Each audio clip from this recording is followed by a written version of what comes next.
Good evening, people. Welcome back to my channel. I am Undead83, your governor of movie reviews. And since it's Saturday, it's time to do another movie review for you. And today, the movie that we are going to talk about and discuss is a childhood icon of mine. I really love this film, so I can't wait to share my thoughts with you guys on this movie. So, without further ado, let's jump right in, shall we?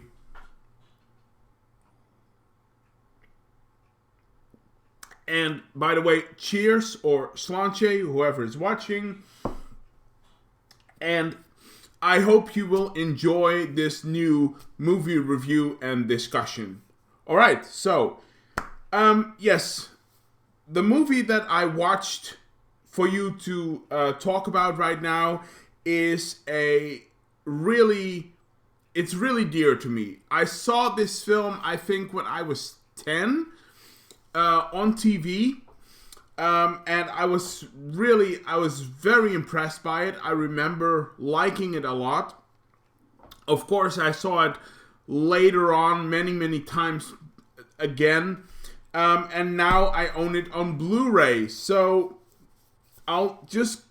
I'm just going to show you the title.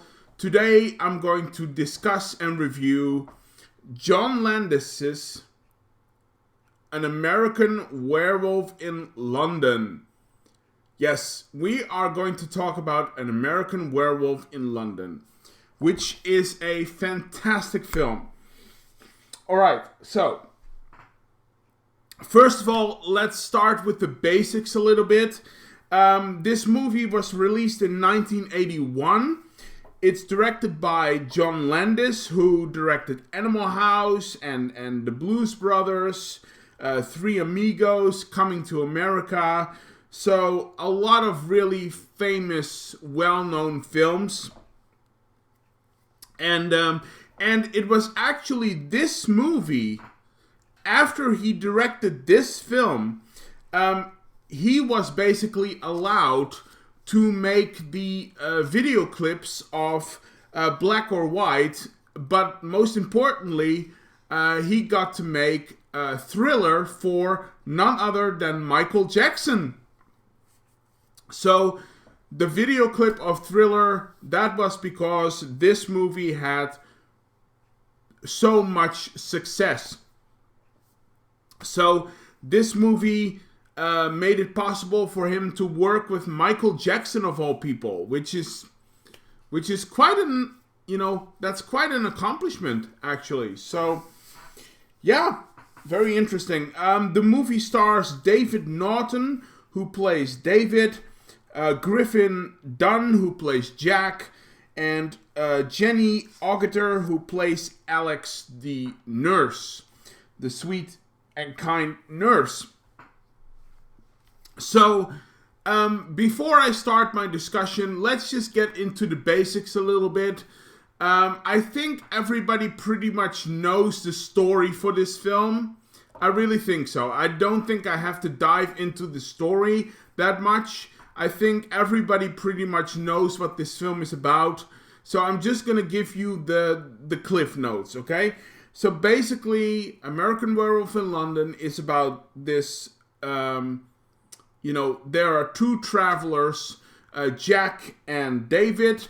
They are like buddies, they are best friends, and they are on a backpacking trip through Europe. So they are in England now when the movie starts. They plan on going to Italy after that. So they are on this whole backpacking road trip through Europe. And when the movie starts, they are in England. So they travel across the moors. They come to a village that has a pub called the Slaughtered Lamb, with a sign that has like a wolf's head on its like as a mark. And they find this in this pub. There is a very strange vibe going on. So they don't really feel welcome there. So they decide to leave at night. And they decide, to take a shortcut across the moors in order to maybe get to the next town and find, a place to sleep there. While on the moors, they are attacked by, a certain creature, and Jack is basically killed. He is murdered, torn apart. David, arrives at the hospital. He is taken to the hospital. And then he starts having these very strange visions of his dead friend. He has a lot of claw marks. And he has very nightmarish kind of, visions about him running through the woods like some kind of animal. And that's basically how the story kicks off. So, again, I don't think I have to outline the whole plot of this film. It's a pretty simplistic plot, actually, and I think most people know that already. So, I'm just gonna dive into why I love this movie so much, okay? So, I'm gonna talk about the movie now. Alright. So, why do I think An American Werewolf in London is such an impressive piece of work? Why do I appreciate this movie so much? First of all, of course, I watched the limited edition of Arrow video. As you can see, it's right there. Oh, the other way around. Right? With the poster and the booklet, and this is the Blu-ray, of course, with the original poster. But I showed all of that to you already in the whole video. I did a couple of months ago. Yeah. So why do I appreciate this movie so much? All right. Let's dive into that. The first thing I want to talk about is the contrast of this film. Because this film has a very interesting setup. Kind of like Jaws, Steven Spielberg's Jaws. Kind of like Jaws, this movie basically has two halves. And it's very clear where the middle point is of the film. This movie clearly has two separate halves, basically. The first part is, of course, the English. Pardon me. The first part is, of course, the English countryside and all of the swampy, misty moors, right? So that's the first part of the film. Them, the moors and just the grassy lands and stuff.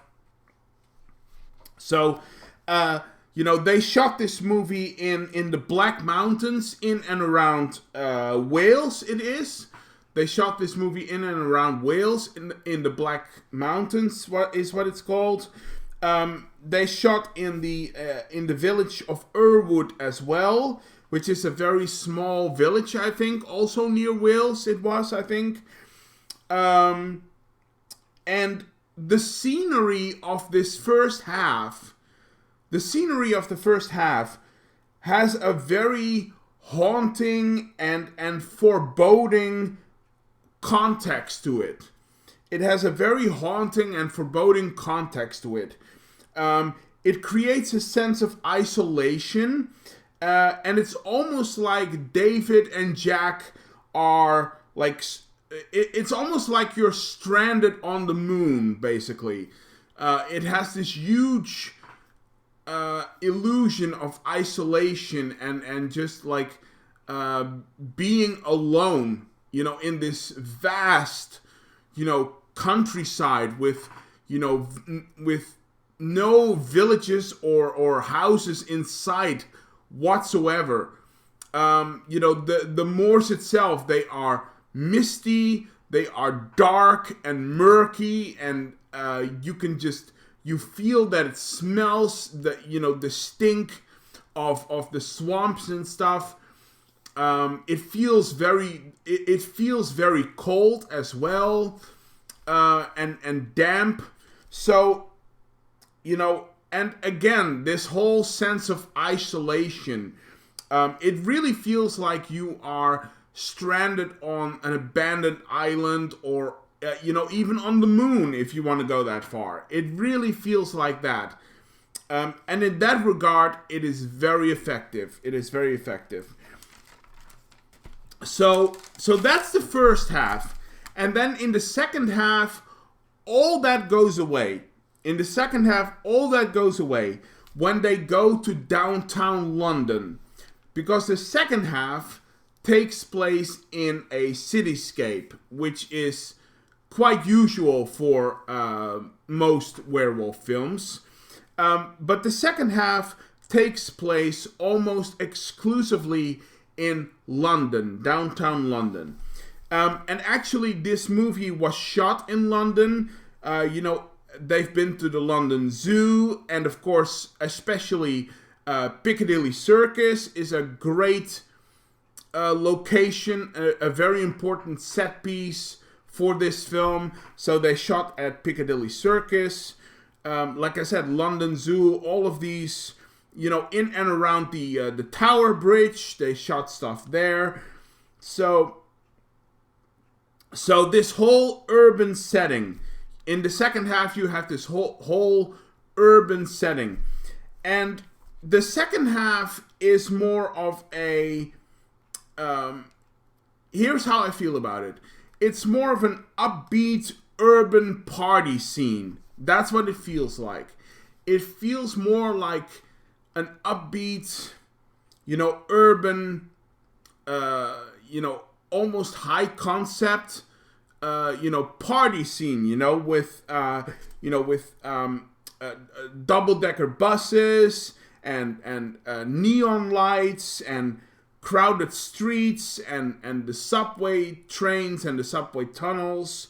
And there is even a sex theater in this one. There is even a sex theater, which of course goes back into the whole, the 80s thing with the video nasties and, all of these banned films and stuff.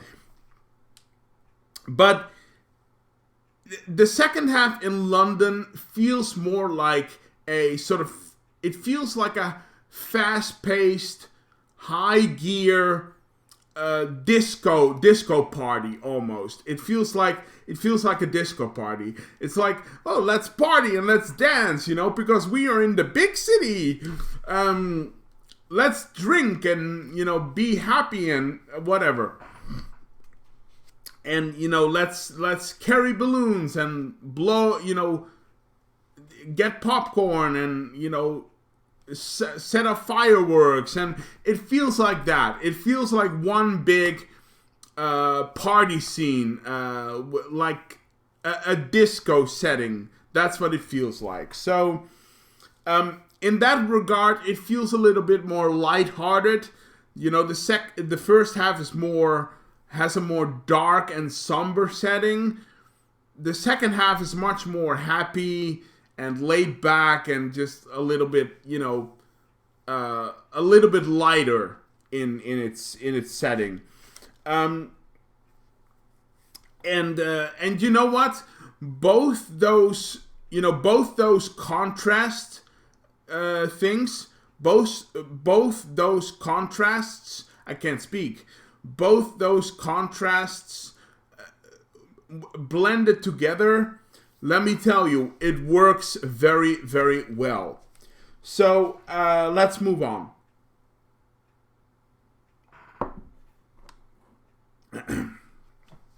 Because the second half, the second thing, again, the second thing I want to talk about, we have to talk about it, of course.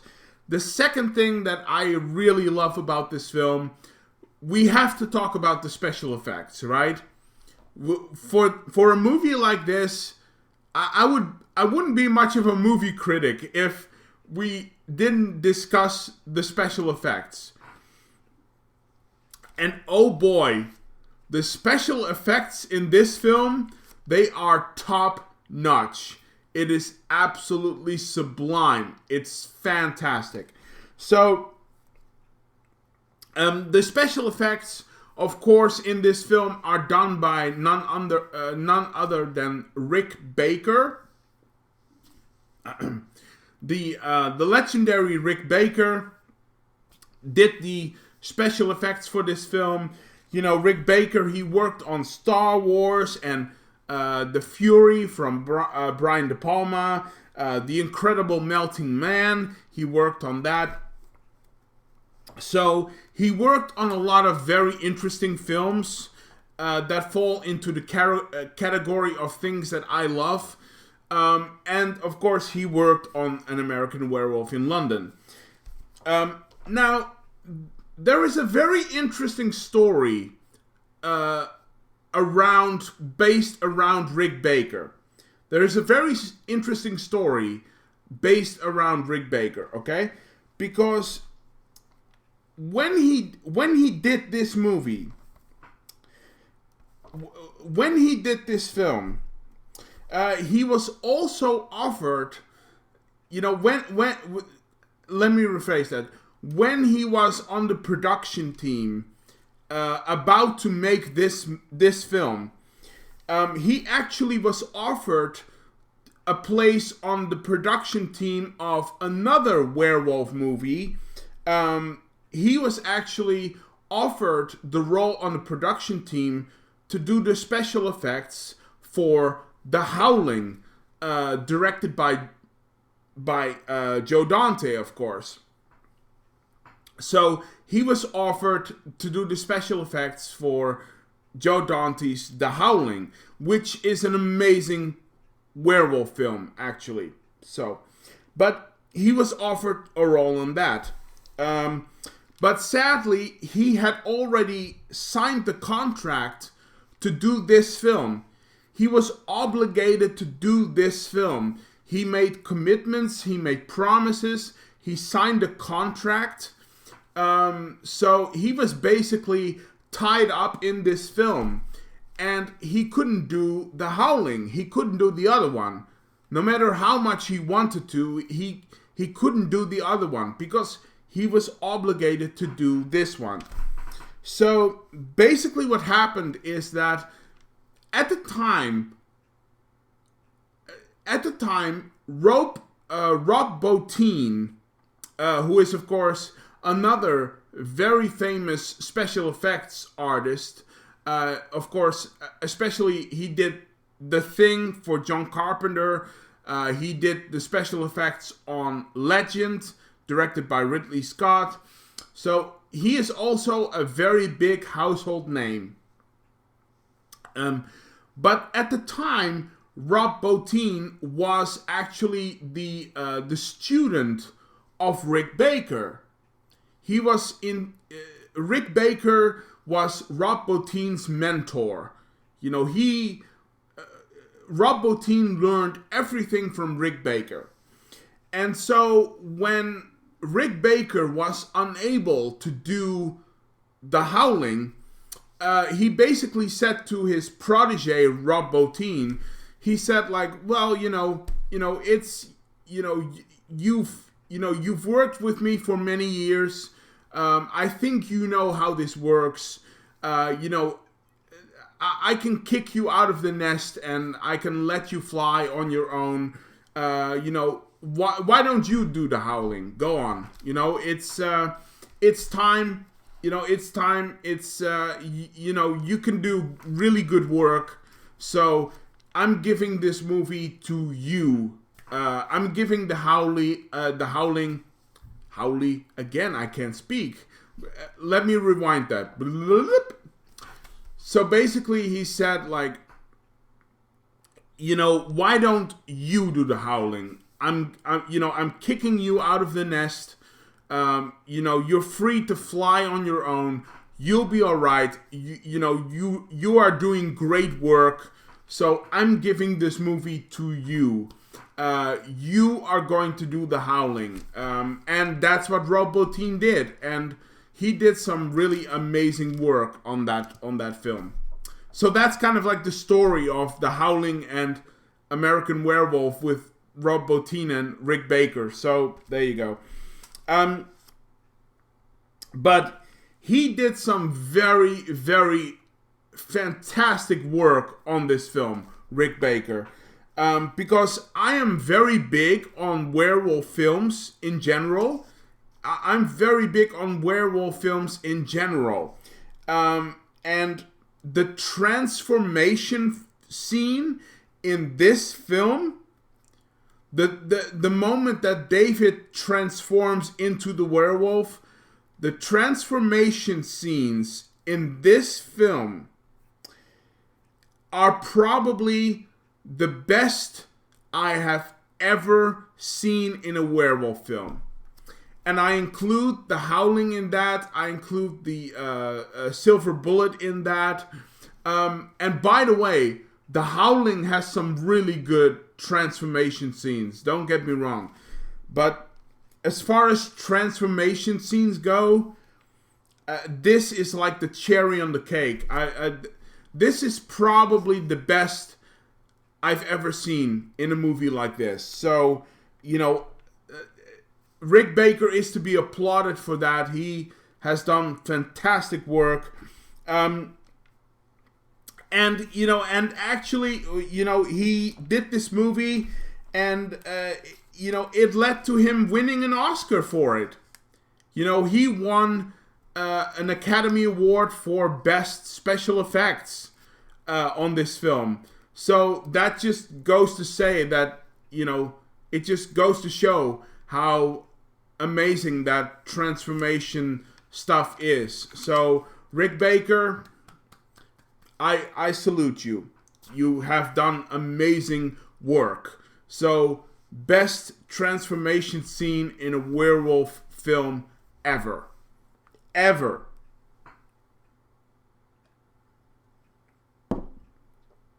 I just felt like saying that. So, anyway. So, yeah, special effects by Rick Baker are fantastic.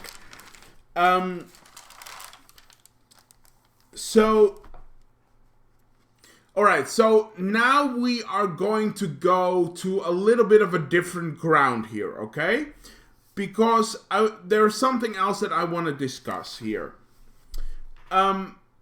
Because even though I really love this film, even though I really love An American Werewolf in London, on rewatching it, I have come across some flaws in the film. You know, rewatching it has, you know, it put the movie into a little bit of a different light, and I have to say that there are some issues with this film that I didn't know. I'm not sure. Maybe I didn't notice them before, or maybe I just didn't want to see them, or maybe I just loved this movie so much that I basically looked away from that. But on rewatching it, this movie has some issues, and I want to talk about those issues right now, okay? So,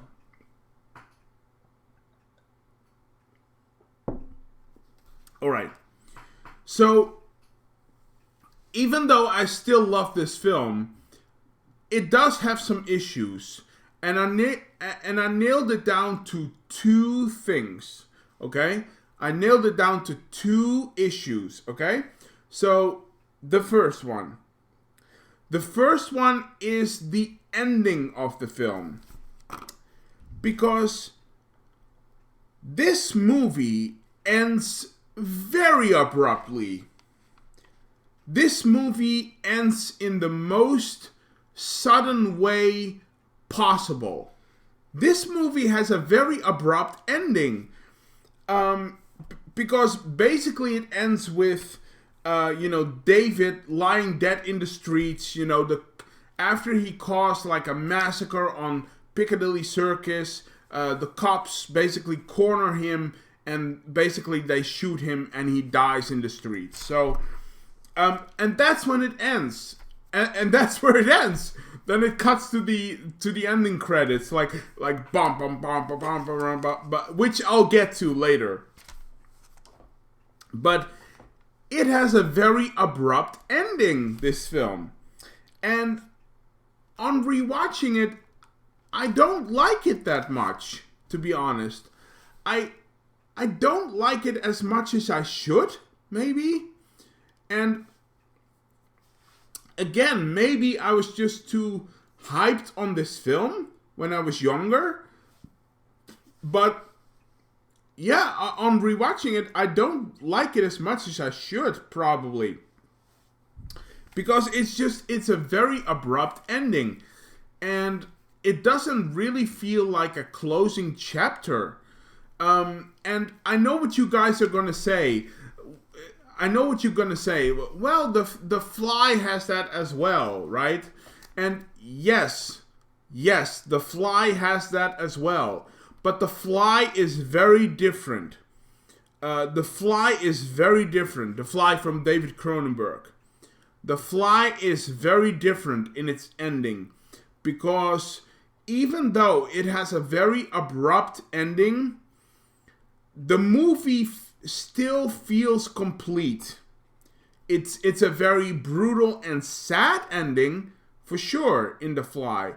But it still feels complete and deserving of its end. You feel like you have closure at the end of The Fly. With this film, I didn't feel that. And that's a very bizarre thing. So yeah, it was really bugging me, and I would have loved to see a different ending to this film. And I started thinking about it, and you know what I would have loved? You know what I think would have been a better ending to this film? What I would have liked to see at the end here, okay? What I would have liked to see was David and Jack being together as like undead people, two undead people.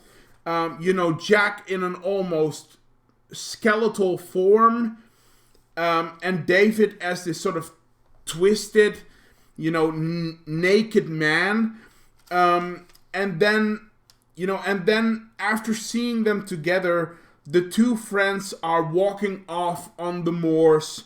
And basically they move into the afterlife, basically. They cross over into the afterlife, basically. I think that would have been a better ending to the film, because that would have brought the film full circle. Like, they started at the moors in England, and basically they end their life, or they end their existence at the moors. So I think that would have been a much better ending for me personally. I would have loved to see that, David and Jack back together as friends, even though they are like undead spirits or whatever. And then, they are together, the best friends are together again. And now they can, pass on and move into the afterlife or die or whatever. So I think I would have liked that ending more, because again, the movie ends very abruptly now. Like David is dead, and then you move to the end credits, which is very weird. So that's the first thing that I have issues with. Okay. Now, the second thing that is really bugging me about this film is the theme of this film. That sounds a bit weird, but again, the second thing is the theme of this movie. Because in terms of tone, in terms of tonal stuff, this movie is all over the place. This movie is all over the place in terms of setting its tone, and it's a very strange sort of throughout the movie, you have this very strange sort of tonal shift, which is very bizarre to me. Because on the one hand, you have these very almost nightmarish and very violent dream scenes that David has. And of course, you have all of the blood and the mayhem that he causes as a werewolf, of course. But then when you move to London, when you move to the setting in London, everything becomes very loud, and they use almost comedical music in the London piece. They almost use like comedy music in the London section. Like at the end, when David dies and he lies there in the streets, and they cut to the end credits, you get this really strange song. It's like, bam bam bam bam bam bam bam bam bam bam bam bam, blue moon, blue moon. It's very weird. It's very bizarre, and it gives the movie a very unbalanced feel. The movie has a very unbalanced feeling because of those strange tonal shifts that it has throughout the film. And it really turned me off. It really turned me off. Even more than back in the day, probably. But it really irritated me, I have to say. It really irritated me. So yeah, those are the two things that I have issues with this film. Those are the things that I have issues with. So I think I pretty much discussed everything I wanted to talk about. So in closing.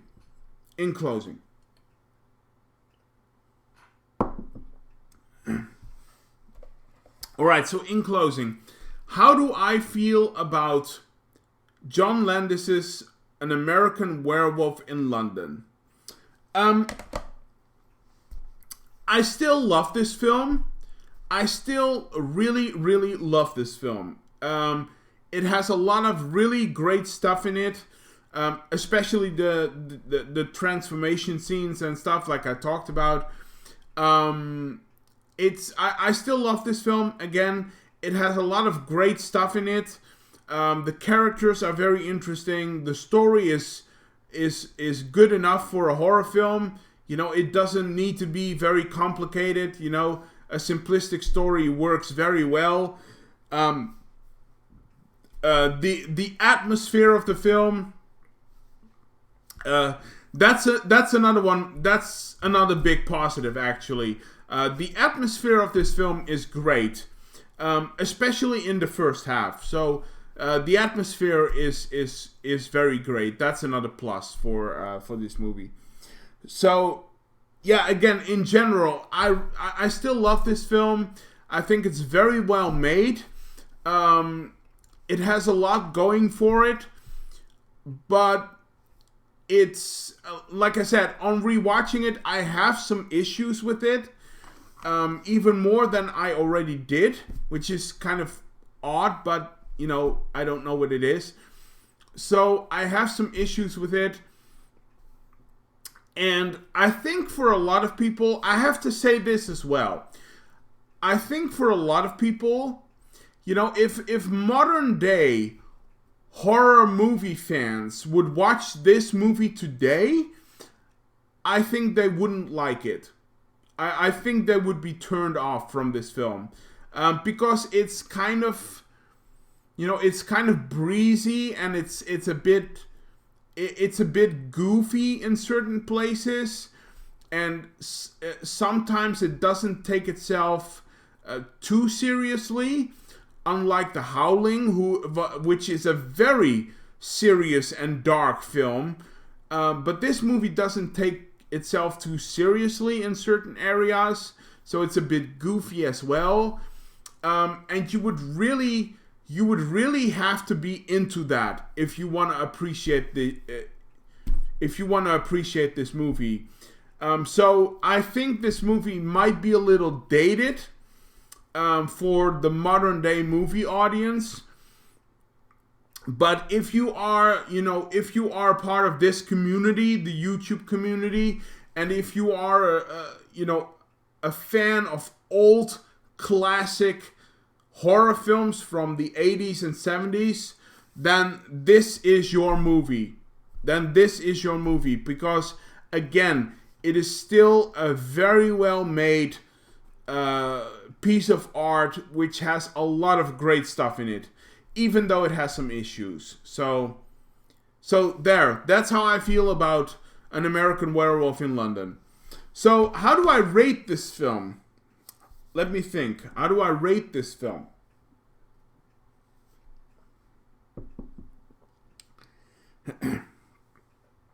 All right. So in terms of my rating for this movie, I'm going to give An American Werewolf in London a 7.5 out of 10. That's what I'll give it. An American Werewolf in London gets a 7.5 out of 10 for me.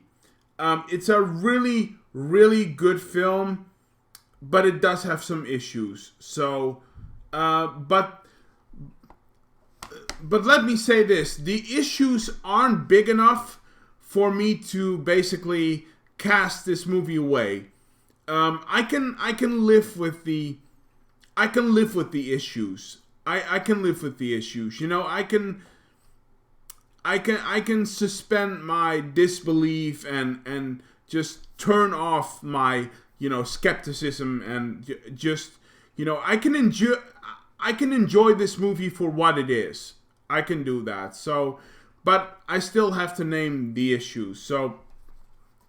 So even though it has its issues, it's still a really great film. So 7.5 out of 10. That's what I'll give An American Werewolf in London. Alright, there you go. But let me know in the comment section down below, what did you think? Have you seen An American Werewolf in London? Have you not seen it? If you did see it, did you like it as much as me? Did you love it more, or did you hate it? If you did hate it or love it more than me, tell me why. We can discuss and debate. Do you agree with my points? Do you disagree? Again, if you disagree, tell me why. We can discuss and debate. Do you have any movies or TV shows you want to recommend to me for me to watch and review? Let me know in the comment section down below. I want to know your thoughts, opinions, theories, ideas, as always. Anyway, thank you for watching. I'll be back with another video as soon as possible, of course. Stay safe and healthy as always. Have a good week, and I see you guys. Bye.